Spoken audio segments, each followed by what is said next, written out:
Bueno, bienvenidos nuevamente a Magistrales. Hoy nuestro invitado es... Su nombre es Eduardo Constantini. Tiene 70 años. Es dueño del Grupo Consultatio y preside el Museo Malva, entre muchas otras cosas. Hoy, en Magistrales y desde la Universidad Torcuato Di Tella, nos cuenta el secreto de su éxito. Eduardo, mil gracias por estar acá en Magistrales, verdaderamente. No, gracias a usted por haberme invitado. Un placer y estar en un ámbito universitario, ¿no? Es interesante, ¿no? Estamos en la Universidad Torcuato Di Tella. Y la verdad, Eduardo, que lo primero que te quiero preguntar, cuando uno habla de un ámbito universitario, uno habla también de un ámbito que puede ser no académico, uno piensa en cómo la gente percibe a ciertos personajes. En la Argentina se te percibe como un gran líder empresario. ¿Por qué crees que esto es así? Además del hecho objetivo de tu trayectoria profesional, ¿por qué pensás que se te percibe como un líder? Bueno, a mí me resulta difícil objetivizarlo, ¿no? O sea, yo creo que, y lo repito últimamente, parece que la vida es una integración de cosas y que es difícil pensarse solamente como un empresario. O sea, generalmente el empresario es sesgado en su, digamos, es muy fácil tipificar cosas de una manera esquemática, pero me parece que uno en la vida, como te digo, para mí la vida es algo integral y también paralelamente la vida es una construcción, o sea, vos vas construyendo en el largo plazo, así como un artista, cuando vos ves una retrospectiva de él, ves su carrera y si esa carrera se fue sosteniendo, yo coincido en mi vida de esa manera, entonces tal vez la gente lo que puede llegar a estar leyendo es que fui relativamente consistente a través de las décadas. Entonces uno se sale de lo coyuntural, de lo cíclico, e independientemente de los avatares que uno va teniendo, familiares, de la situación económica de un país, los cambios de gobierno, etcétera, etcétera, vos vas trazando una vida. O sea, vos sos periodista y vas construyendo una carrera y amás lo que haces y no importa cuándo, ¿no? Vas construyendo. Yo creo que trato de hacer lo mismo. Tengo mis técnicas, mi forma de percibirlo para poder sostenerlo y tal vez la gente lea eso. Eduardo, antes de ir a todo esto que es súper interesante para todo el mundo, para explicar un poquito ciertas cuestiones, déjame hacer esta retrospectiva que tiene que ver con... vos empezaste muy joven, estudiaste y empezaste muy joven en los temas bursátiles. Primero, ¿de dónde te viene el asunto numérico? ¿Tu padre, abogado, contador, el tema numérico viene por ahí? ¿El tema de números y habilidad para las finanzas? Yo me lo acuerdo de mi padre tirado en su cama con lápiz en mano, haciendo las Mirá, vos cuentas de haciendo las cuentas. Sí, acciones, sí, sí. Ah, las bueno. acciones que Sí, tenía. sí, sí. Hay un tema genético también ahí, entonces. Entonces, yo tomé eso de mi padre, digamos, ¿no? O sea, las finanzas la tomé de mi padre y de mi madre tomé, una persona como, con mucha fortaleza interior, muy inmanente, como si tuviera una excesiva conciencia de la temporalidad, ¿no? Del ser humano. Ajá. Una mujer escatológica, muy, muy católica, digamos. Y mi padre era una persona muy optimista, muy emprendedora, que amaba lo que hacía, muy trabajadora. Todos mis tíos profesionales, mis abuelos, mi abuela viuda que educó a todos sus hijos, todos profesionales. Entonces yo tuve todo ese bagaje y Importante. el ejemplo y aparte escuchaba mucho a los mayores, ¿no? Eh, y uno es el resultado de su familia, ¿no? Me parece, de lo adquirido y también el esfuerzo propio. Por eso digo también, ¿no? El tema de la porción del talento natural adquirido y cosa también natural y después, por supuesto, la capacitación. Cuando vos eh, avisorás, estando en la bolsa, que hay dos empresas importantísimas, como el Banco Francés y Terrabuzzi, cuyas acciones estaban bajas. Vos ahí, y comprás acciones, es así. Vos ahí, ¿qué tuviste? Una mezcla de intuición, visión técnica, información, porque vos ya estabas en el ámbito bursátil. ¿Fue una sola cosa? ¿Fueron varias? Porque no es fácil en el mundo. Hay gente que tiene ese talento, ¿no? Mezclado con varias cuestiones, pero tiene el talento de decir, bueno, lo ideal, compro en la baja y vendo cuando la acción sube. A veces la acción no sube, a veces la acción se sigue derrumbando. En tu caso fue una operación fantástica. ¿Cómo fue? ¿Fue intuitivo? ¿Qué fue? No, en realidad, bueno, en la Argentina en ese momento, primero que no estaba correlacionado con el resto del mundo.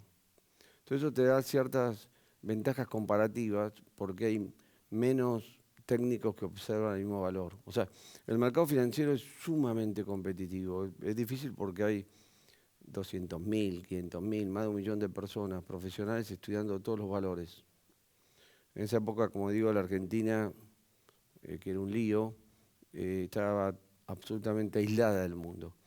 El argentino tenía mucho miedo, todos teníamos mucho miedo, el dólar no paraba de subir, la gente sacando la plata del exterior. Bueno, es un cuento que de nunca acabar, ¿no? Sí, sí, sí. Y todo el mundo estaba con los plazos fijos a 7 días. Entonces, claramente, las acciones estaban derrumbadas. Por ejemplo, ahora Brasil, la bolsa cayó 50%, Sí, sí, pues sí. ahora en este momento le va todo mal a Brasil. Sí. Por hace 5 años era todo bien. Entonces era exagerada la revaluación del real, como ahora puede empezar a ser exagerada la devaluación del real. Entonces hay que estar un poco atento a esos cambios de valores relativos. Entonces sí, efectivamente, no era solamente Terrabuzzi y Banco Francés, sino toda la bolsa era un regalo. Pérez Compán, todo era un regalo. Yo siendo muy conservador y teniendo liquidez, parte de mi patrimonio, que me llevó mucho tiempo porque tampoco había liquidez en la bolsa, adquirí efectivamente 2 porcentajes, 2 empresas que estaban muy bien administradas. El análisis Y, técnico era muy bueno, eran empresas claro, si vos sólidas, leías el digamos. balance, o sea, Sí, ahí viene los también balances. lo profesional. O Claro. sea, darte cuenta el valor relativo de acuerdo al capital de la empresa. Y en ese caso, todo Terrabuzzi valía 10 millones de dólares y tenía 10 millones de dólares en caja. Claro. No tenía deudas, tenía toda la flota de camiones, tenía la fábrica, tenía el nombre, tenía el mayor porcentaje del mercado, toda la red de distribución. Era una locura lo Dijiste, que esto es un valía. regalo. Pero si vos que ibas a comprarla Claro, no estaba. claro. Entonces, pero yo durante 6 meses pude adquirir el 12% de Terrabuzzi. Y Banco Francés lo mismo, pero adquirí El el 10, 20, el ¿no? 10% al Sí. principio con 1.000.000 de dólares, digamos. O sea, valía 10 millones de dólares el banco. El capital era 40 millones de dólares. Y tenía un múltiplo de 2, que sí que en 2 años recuperabas el valor total del banco con las utilidades. A Impresionante. pesar de la hiperinflación, Ah. etcétera, etcétera. Muy buen, las 2 empresas muy bien manejadas. Eduardo, vos creaste Consultatio Asset Management, que es todo el tema de manejo de activos financieros, y también estás, obviamente, en todo el asunto del real estate. Pregunto, unido esto, que después vamos a charlar, a el Malva, ¿vos apostás en el arte a la beta latinoamericana? En las finanzas, ¿vos dirías que tu parte conservadora te lleva más a apostar en otros lugares del mundo? Porque tanto Argentina como Latinoamérica son siempre de mayor riesgo, de un riesgo, digamos, medio para arriba en general, ¿no? En las finanzas sos en eso un poquito más conservador, de apostar por ahí a lugares, países más estables, económica y políticamente. Van por 2 lugares distintos. O sea, yo colecciono arte latinoamericano porque amo mi país, amo Latinoamérica y, y de alguna manera quiero enfatizar el valor artístico de la región, ¿no es cierto? No es una apuesta financiera. Claro, no, por eso digo, estoy haciendo paralelismos, ¿no? En realidad. Y al contrario, en realidad, cuando yo comencé a coleccionar, el arte latinoamericano estaba considerado de una manera muy marginal.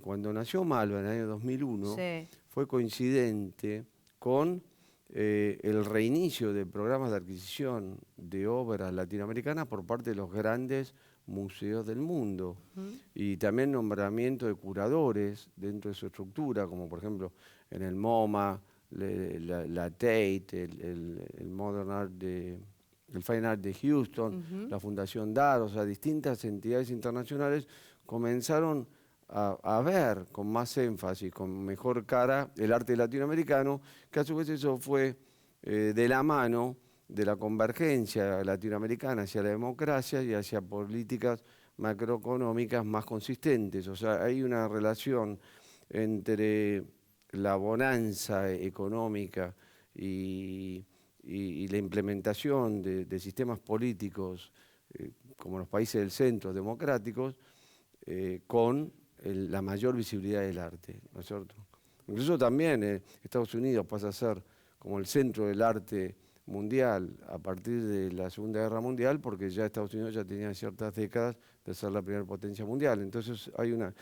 Pero cuando yo comencé a coleccionar arte latinoamericano, estábamos como fuera del mapa, entre comillas, y las obras que tiene el Malva, que en su conjunto constituyen, a mi juicio, la mejor colección de arte latinoamericano del periodo moderno, se debió precisamente a la disponibilidad, sobre todo en los remates que iban a Nueva York, en Sotheby's y Christie's, de esas obras que son metahistóricas. Yo le aposté al arte latinoamericano, y teniendo esa colección surgió la idea de la Fundación del Malva.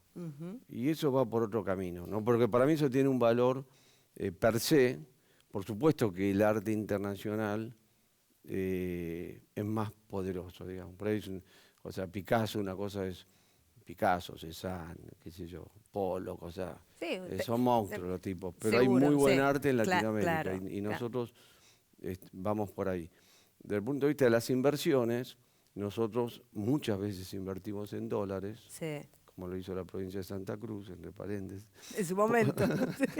Pasamos el aviso, porque uno tiene que proteger el ahorro. O sea, porque siempre hay una idea de que invierte en dólares o es un vendepatria o lo que fuera. Y en realidad nosotros los argentinos nos hemos encargado de no pagar los depósitos a los argentinos, de no pagarle los bonos, de la, ¿cómo se dice?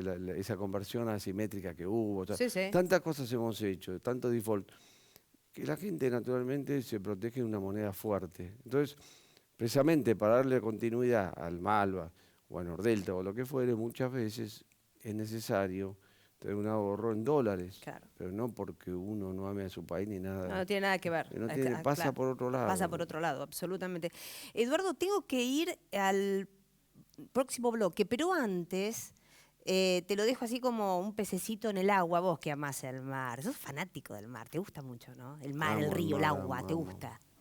Sos fanático, eso vamos a hablar también. Pero déjame, te lo dejo así, como flotando en el agüita. El tema del real estate. ¿Por qué vos, en general, y corregime si estoy equivocada, pero en el próximo bloque, apostás al real estate con fondos propios, en general, y no sos tanto un empresario de endeudarse y de buscar, desde el inicio al menos, socios? Por más que lo hayas hecho, lo estés haciendo, lo quieras hacer, pero no es como tu trademark. Pero en el próximo bloque, ¿puede ser? Dale, segundo bloque.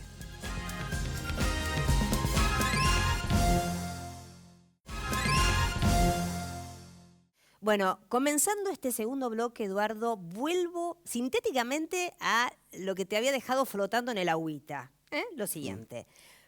Vos, dedicándote también al real estate, sos un empresario que no se caracteriza por haber tomado deuda, sino que haces los proyectos con fondos propios, y tampoco te caracterizás por la búsqueda de socios. Esto ¿Por qué es? ¿Es una estrategia especial? ¿Tiene que ver también con tu propia personalidad? ¿Cómo es? Sí, es una estrategia en general. Primero, deuda creo que es muy peligroso por el ciclo que hay inmobiliario. Bueno, primero, yo toda la primera parte de mi carrera la hice como desarrollador exclusivamente en la Argentina y acá es prohibitivo tomar deuda, ¿no? Además, cuando se produce una crisis, y en el pasado más todavía cuando se produce una crisis, ocurren dos efectos. Primero, que cae la demanda y el segundo efecto es que suben las tasas de interés y no hay disponibilidad de créditos, ¿no? Absoluto. Entonces, si uno está endeudado, los bancos le piden la cancelación, no solamente suben la tasa, sino que pedían la cancelación en el peor momento porque no había ventas. Entonces ahí Un cuello de botella, es como entonces una... se produce claro. la quiebra. Mm. Ahora, si uno va afuera, la crisis del 2008-2009, que fue la crisis más profunda de la Gran Depresión, en Estados Unidos, España, etcétera, Londres mismo, quebraron porque había tanta deuda, los proyectos tenían tanta deuda que era imposible pagarlos, porque el precio bajó, entonces los que habían comprado no le cumplieron al desarrollador y no tenían cómo pagarle a los bancos, ¿no? O sea, el leverage, etcétera, ¿no? Entonces, yo fui educado en esa cultura. Entonces, generalmente busco muy poca deuda. En los proyectos de afuera, el primer proyecto lo hicimos con cero deuda, cosa que es insólito, Insólito, sí, sí. y el segundo lo hicimos con deuda. Pero de cualquier manera el valor de venta era tan elevado en proporción a la deuda, aproximadamente un 15% nada más, Ajá. con lo No era que problema la deuda, en realidad, ya de era antemano, muy claro. solvente, Muy solvente. es muy Sí, sí. solvente, ¿no? Que es el proyecto de Val Harbor, Ujú. es un proyecto muy solvente. O sea que es preferible no tener deudas. Y la segunda pregunta, no tendríamos inconvenientes en asociarnos, pero queremos tener como el grip, ser el único desarrollador, o sea, tener inversores pasivos, Sí. o si no coincidir mucho con el socio en cuanto a la concepción del proyecto, que nosotros tenemos una concepción bastante especial porque enfatizamos la calidad de la propuesta y no maximizar, como por ejemplo el tamaño del edificio, que es lo típico de un desarrollador, que quiere Ujú. hacer el edificio más grande posible dentro de un terreno para que el terreno en relación a lo que vende le resulte más barato. Nosotros vamos por otro camino, que es la calidad. Sí, Bueno, la realidad fue, por ejemplo, en el último proyecto de Val Harbor, sí. invertimos 14 millones de dólares en dos obras de Jeff Koons para el jardín, Sí, sí, sí, para los tal. propietarios. Sí, sí, sí, Entonces, eso, impresionante, de eso le da uno dice, bueno, pero es una calidad. una locura, pero después las familias lo reconocen y lo terminan pagando, ¿no? Vos sos un rupturista. Por ejemplo, con el tema Malva. Malva es digamos, es algo es icónico, ¿no? A nadie, no sé si a alguien se le había ocurrido, pero al menos nadie lo había ejecutado hasta vos. Seguramente a nadie se le había ocurrido desde el punto de vista de que fuera un proyecto fáctico. Y Nordelta también es rupturista, porque empieza, vos creás digamos, el formato de ciudad, es una ciudad, un pueblo Nordelta, no es un country, o sea, nosotros veníamos, y de hecho es el único proyecto así en la Argentina, porque uno está acostumbrado, y en otros países del mundo, a tener formatos de barrios privados, country. ¿Cómo es que a vos se te ocurre esta idea rupturista, tanto en el real estate como en el tema arte? Empezamos por el real estate, con el tema Nordelta, ¿cómo se te ocurre? Bueno, yo me entero de la existencia de una fracción de 1.600 hectáreas, Sí. llego al propietario de esa fracción y los dos coincidimos en que el valor de esa fracción era no particionarla, sino desarrollarla como un todo. Entonces que la escala se podía convertir en algo como en una ventaja, ¿no es Sí, cierto? sí. Aparte de la escala, es lo que te permite, por ejemplo, mejorar los accesos, hacer todas las obras de infraestructura, tener una visión integral de un proyecto donde vos estás creando la geografía, pero estás desarrollando programas como el programa educativo, por ejemplo, Ajá. que creo que Nordelta donó 30 hectáreas para educación a 3 colegios y de alguna manera creó una situación nueva en la Argentina donde 3 colegios conviven, uno pegado al otro, teniendo 10 hectáreas cada uno. Ahora hay 5 colegios en Nordelta y entonces vos ves las distintas necesidades que hay, los distintos barrios, toda la cadena de condominios, el centro comercial, el centro médico, el lago de 200 hectáreas. Entonces, todo eso hace que la propuesta es una propuesta diferente. Es un proyecto mucho más complejo en el cual vos también estás creando comunidad. No solamente estás construyendo puentes y caminos, sino que estás creando una comunidad donde nosotros también creamos una fundación, la Fundación Nordelta, desde un comienzo, porque la parte de solidaridad también es importante en la vida. Entonces, hay distintas dimensiones, la dimensión social, la dimensión urbana y toda la dimensión, si querés, edilicia, etcétera, etcétera, que hace que eso sea mucho más interesante y tenés que tener presente la escala de lo que estás desarrollando y su entidad en cuanto a los tiempos, y nuevamente vamos a la solvencia, porque son proyectos que tienen muy baja rentabilidad, son un plomo desde el punto de vista económico. Mira vos. Todo el mundo piensa que es una mina de oro. Nosotros compramos la tierra a 3 o 4 dólares y vendemos un promedio de más de 200 dólares. Sí. No obstante lo cual, primero que el rendimiento es de un 38%, Sí. tenés grandes costos que se agregan al valor tierra. Sí, sí. Pero desde el punto de vista de la realización es muy satisfactorio por ahí crear una ciudad. Y por eso empezamos una segunda ciudad en Puertos, que es kilómetro 44, Paso el Chivo, ¿no? De la claro, sí, Panamericana por Ruta supuesto, 9, sí, sí. que ya hay 1.500 familias que han comprado. Hay intuición, hay estrategia, hay mucha creatividad. Vos sos un tipo muy creativo, ¿te das cuenta? ¿Vos te autodefinís así también o no? Sí. Sí, pero Confiese, Eduardo, confiese. No, a mí me gustaría ser artista y no podría cantar nada, casi ni el himno nacional, no sé cantar. Moriría por saber cantar o saber pintar, dibujar, ser el artista con exposición al público, ¿no? Bueno, pero hay otra cosa interesante también que tiene que ver, bueno, con todo el tema del arte. Yo quiero saber de dónde te sale la cuestión del amor por coleccionar arte, porque se cree erróneamente, vos sos una prueba de ello, pero además es erróneo, ¿no? Pero bueno, se tiene a veces la creencia general que quien tiene talento para las finanzas o se dedica a las finanzas no tiene, como digamos, no tiene criterio estético o no tiene sensibilidad estética, mejor dicho. Hay como una cosa que parece que no puede ir junta. Y la verdad es que hay un montón de casos en el mundo que prueban que esto no es así y vos acá en la Argentina sos uno de ellos. ¿Cómo te sale la cuestión de empezar a coleccionar arte? ¿De dónde viene eso? ¿Desde chico te gustó? ¿Cómo fue? ¿Cuál es la génesis? Yo empecé a coleccionar estampillas, después bueno. coleccioné palomas, pues tenía mi palomar, y después vi un cuadro de Berni frente a una heladería que me emocionó y entré. Ajá. Y no pude comprarlo porque no me alcanzó la plata, pero bueno, compré.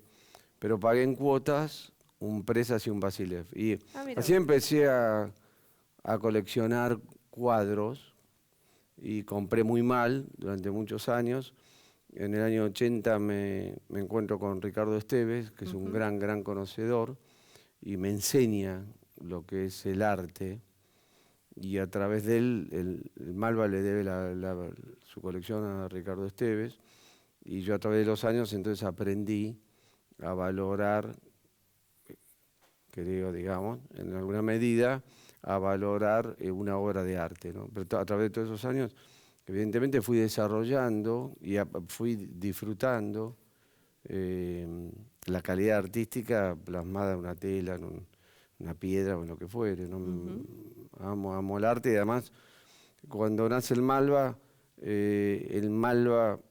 tiene múltiples dimensiones. O sea, una cosa es tener una obra en tu casa, Sí.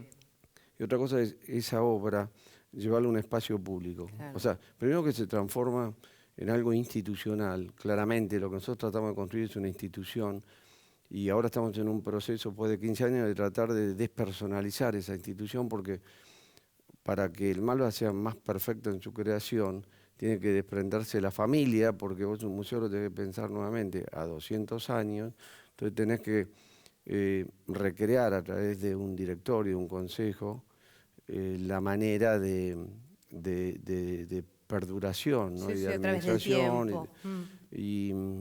Y a su vez, bueno, tenemos el programa de literatura, de educación, de cine independiente, todas las artes plásticas, programa educativo de catálogos.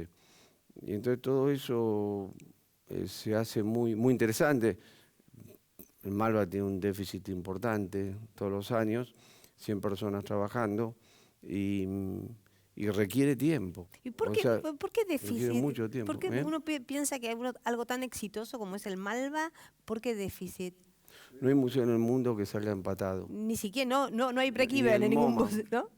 ¿Eh? No hay break-even, digamos. No, en los museos Ajá. es imposible.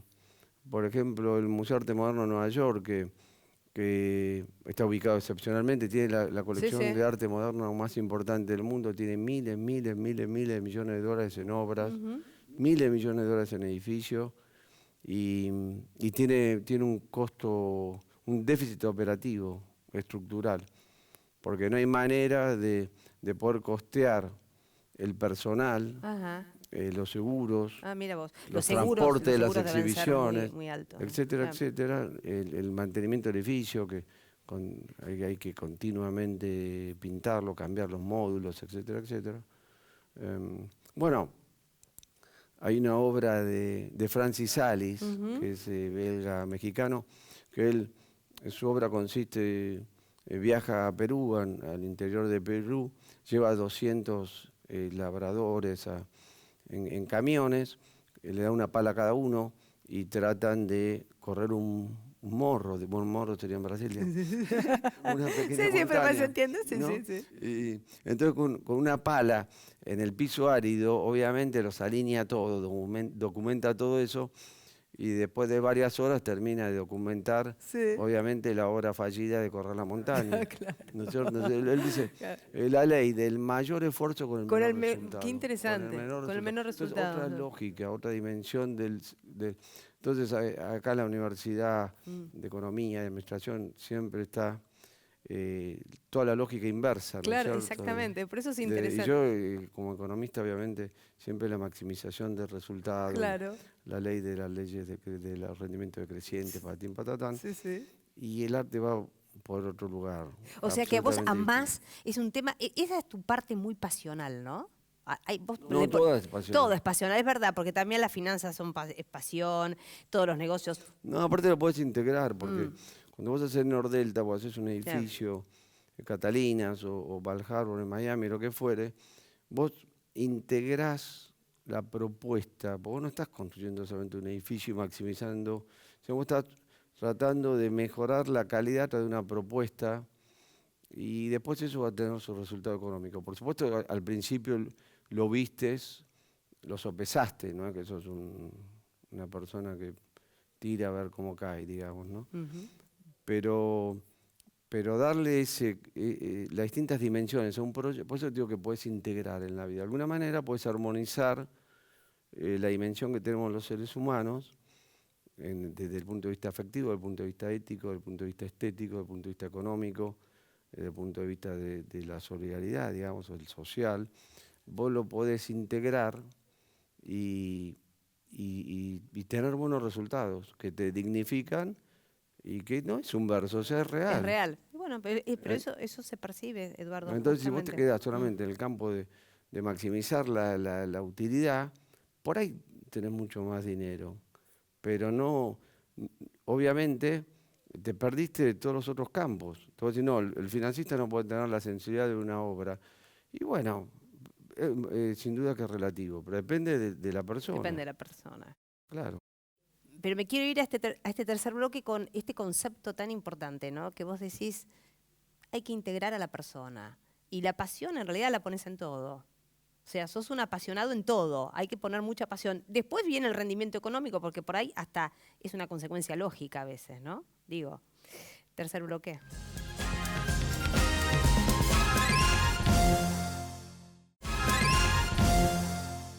Bueno, Vamos ahora a iniciar el tercer bloque, como te dije, Eduardo, con las preguntas de los chicos que se salen de la vaina. El primero va a ser Marco. ¿Cómo era Eduardo Constantini a los 20 años y si soñó alguna vez, ¿no?, con tener una carrera tan exitosa como la suya? A los 20 años lo que más amaba era la universidad. Como me casé muy joven, tuve que trabajar, o sea, trabajaba 8 horas y media. Iba a la facultad a la mañana, a la tarde trabajaba y después, bueno, viajaba a mi casa en colectivo, tren colectivo. Y, y mi pasión era el estudio y la ciencia económica y los fundadores de la ciencia económica como tal. Ahí nació mi deseo de hacer un posgrado en Inglaterra. Pero mi pasión, sobre todo lo que digo, era en ese momento el estudio, ¿no? Fanático de Adam Smith también, ¿no? Sí, bueno, de Adam Smith, también de David Hume, John Maynard Keynes, en el modernismo de la ciencia económica.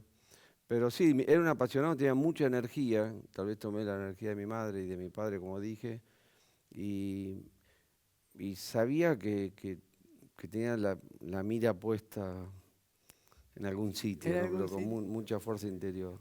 Qué interesante dicho sea de paso, que Keynes, viste que Keynes es un tipo que no había estudiado economía, pero se dedicaba mucho al tema financiero y era un amante del arte también. Así Sí, es, sí, sí. sí, sí. Y bueno, sí, evidentemente, toda su teoría económica, ¿no?, que revolucionó. Amante del arte, también seguía la bolsa. Sí, sí, sí, por eso, ¿no? Ahí tenemos una identificación interesante. A ver, Facundo, lo tenemos a Facundo ahora. Sí. ¿Qué tal? Buenas tardes. Yo quería saber qué es lo que tuvo en mente y qué le dio las fuerzas para seguir adelante cuando por ahí los proyectos se complicaban o parecían imposibles. Em, lo que dije al principio, ¿no? Por supuesto, cuando hay malas noticias, eh, esas malas noticias afectan, pero lo que nos permite siempre seguir adelante es iniciar proyectos pensando que puede ocurrir algo inesperado y tener la solvencia económica para sostenerlo. O sea, lo peor en la vida es no tener el control de. A veces ocurren, o sea, ocurren cosas inesperadas en las cuales se reduce mucho el grado de libertad de uno, la capacidad de modificar. Desde el punto de vista, como digo, desde el punto de vista económico, el poder sostenerlo. Por ejemplo, yo recuerdo la crisis del 2001. La realidad es que nosotros teníamos nuestras reservas en dólares y trajimos al país 35 millones de dólares en Nordelta para continuar las obras que eran de 7 barrios dentro de la ciudad, y cuando se produce la pérdida de la convertibilidad, nos dejaron de pagar y estuvimos 2 años administrando cobranzas, no se vendía nada, y era un momento muy duro, pero ningún propietario notó una falta de avance de obra en ninguno de los días laborables de Nordelta. Ujú. Pero bueno, después las cosas salieron bien, porque el país mejoró y demoramos como 3 o 4 años en tomar el ritmo anterior, Pero ¿no? vos era como que ahí cumplís, dijiste, bueno, tengo que cumplir, digamos, con mis clientes, acomodé el lugar, ¿no? Hiciste como un esfuerzo O sea, importante. para, o sea, lo más importante es cumplir con la Claro, agenda. O sea, si uno vende una unidad, claro. es como si hubiera vendido todo. O sea, la palabra de uno, y ahí está la responsabilidad de tener esa solvencia, porque en realidad nuestro país no es como en Estados Unidos. En Estados Unidos el desarrollador no puede retirar $1 de las ventas, queda Ajá, en una cuenta de depósito ajá. y recién cuando se escritura retira. Antes no, en Antes Estados no Unidos puede tocar sí. $1, Ujú. incluso las comisiones, los honorarios del arquitecto, etcétera, etcétera.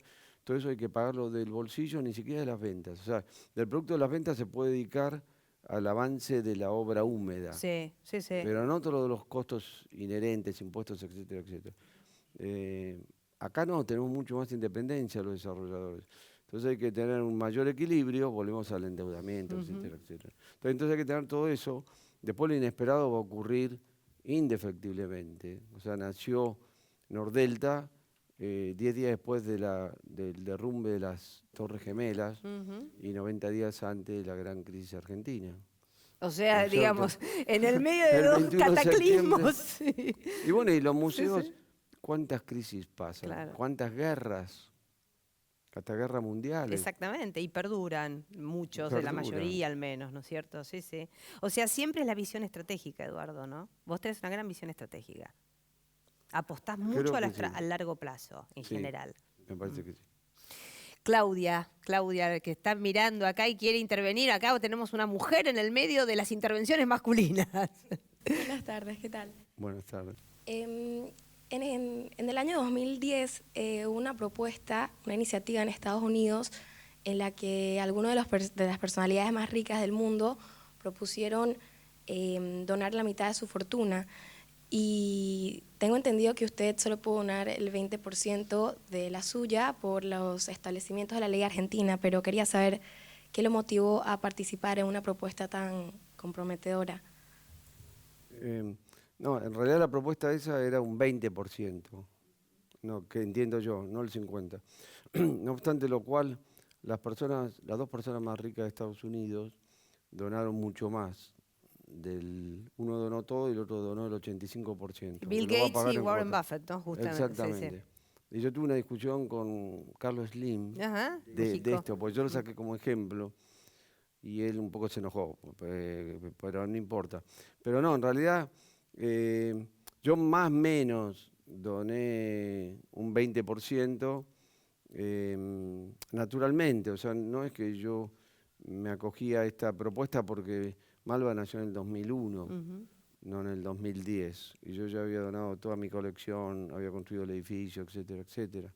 Pero sí, más o menos la proporción que yo cumplo es un 20%, que dicho sea de paso, antes de la reforma del Código Civil era lo máximo que uno puede donar en nuestro país. Porque bueno, por ahí la respuesta es larga, pero nosotros tenemos una cultura de lo más importante es la familia, ¿no es cierto? O sea, no hay impuesto a la herencia y el 80% va a los familiares. Entonces Sí. preserva el patrimonio Sí. familiar. Entonces tenemos tendencia a que si cumplimos con la familia, cumplimos con todo. Pero en realidad tenemos que acordarnos del resto de la sociedad, de la gente marginada, etcétera, etcétera.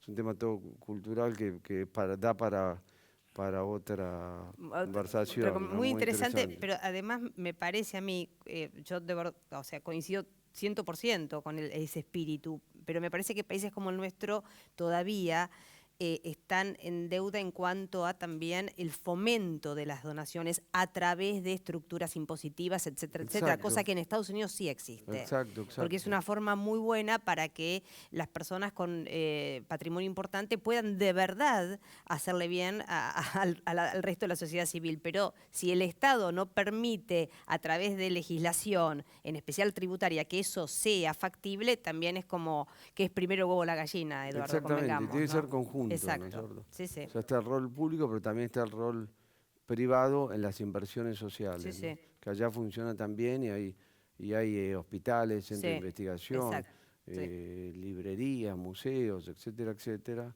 ¿no? Hay un círculo virtuoso, pertenecer a esas instituciones está muy bien visto por el resto de la sociedad. Entonces se forma ese círculo virtuoso en beneficio de todos. ¿no? Este es un tema pendiente, tal vez, ¿no? Para ahora, al principio decíamos el Para el nuevo nuevo gobierno. gobierno que asuma la Argentina, un tema muy importante, verdaderamente. Bueno, Francisco, lo tenemos a Francisco acá también, Sí, que ¿qué tal? está... Buenas tardes. Mi pregunta era, ¿qué características busca en un colaborador a la hora de delegar tareas? Lo más importante de esa persona es que tenga capacidad de criterio propio. O sea, hay muchos chicos que tienen muy buenos promedios, son muy responsables, muy respetables, manejan todas las técnicas, que al mismo tiempo generalmente lo que más es necesario en ellos es la capacidad de decisión, ¿no? y el sentido común. O sea, ver las cosas como desde el punto de vista más sencillas y tratar de formar su propio criterio para llegar a una decisión correcta, ¿no? O sea, la universidad nos da los instrumentos, las herramientas, Pero además al mismo tiempo hay que desarrollar lo que yo dije recién. Entonces, cuando uno delega, tiene que pensar en la autonomía de esa persona, ¿no? Y el trabajo en equipo. El trabajo en equipo, que esa persona suele ser particular con el resto del equipo, ¿no? El tema que en general nosotros en nuestro país por ahí, viste que tenemos siempre la fama de que somos individualmente personas con creatividad, criterio, autodeterminación, pero que no sabemos mucho que digamos trabajar en equipo. Es como una falencia social tal vez, ¿no? ¿Es cierto vos pensás o pensás que no? Que en algunos estamentos se ve que el equipo, si uno forma como director técnico, suponte, vos como empresario y director técnico de tus equipos, ¿vos los hacés funcionar bien como equipo? No, yo creo que como país, perdón, exageramos la importancia de los líderes. Y vos fíjate en el sistema político, o sea, hay personas, o sea, no hay partidos políticos. No, sí, hoy por hoy sí, y, claro. y hay una hegemonía presidencial exagerada, claramente exagerada. Y hay una fuerte falencia de transmisión del poder presidencial. Es traumático cambiar de una presidencia a la otra, ¿entendés? Entonces, falta más la visión de nación, de institución, de despersonalización. Y de equipo desde ese punto de vista, digamos, claro. Exactamente. Entonces, cuando uno se hace imprescindible y se aferra al poder, como somos los argentinos, tenemos esas resultantes, en que hay una cabeza muy grande y un cuerpo muy chico. Entonces eso es un tema, y el caudillismo argentino, etcétera, etcétera. Claro, y para ir terminando esta, la verdad, deliciosa charla, fíjate qué interesante, Eduardo, lo que estás planteando. Tal vez eso pasa en la política, pero no pasa tanto en el campo civil, que debería haber más referentes en el campo, digo, empresario, artístico, ¿no? Eso está bueno, tal vez, empezar a promocionarlo, cosas que uno ve en otros países, en donde, como vos bien decís, tal vez el tema de los liderazgos políticos no son tan fuertes, pero hay líderes en la sociedad civil fuertes, que sí son representativos de la gente, ¿no? Un tema interesante para ver. Sí, bueno, yo creo que en esas sociedades, como son sociedades exitosas, donde hay más movilidad, aquella persona que tiene éxito y que es líder es más reconocida, claro, y los otros lo toman como ejemplo y eso promueve mayor movilización social, ¿no? O sea que nuevamente es como un ida y vuelta y hay mucho respeto por la gente que está haciendo su carrera, también, de esos líderes, ¿no? Eduardo Constantini, un placer. A ustedes, muchas gracias. Muchísimas gracias, de verdad. Y nos vemos en el próximo Magistrales.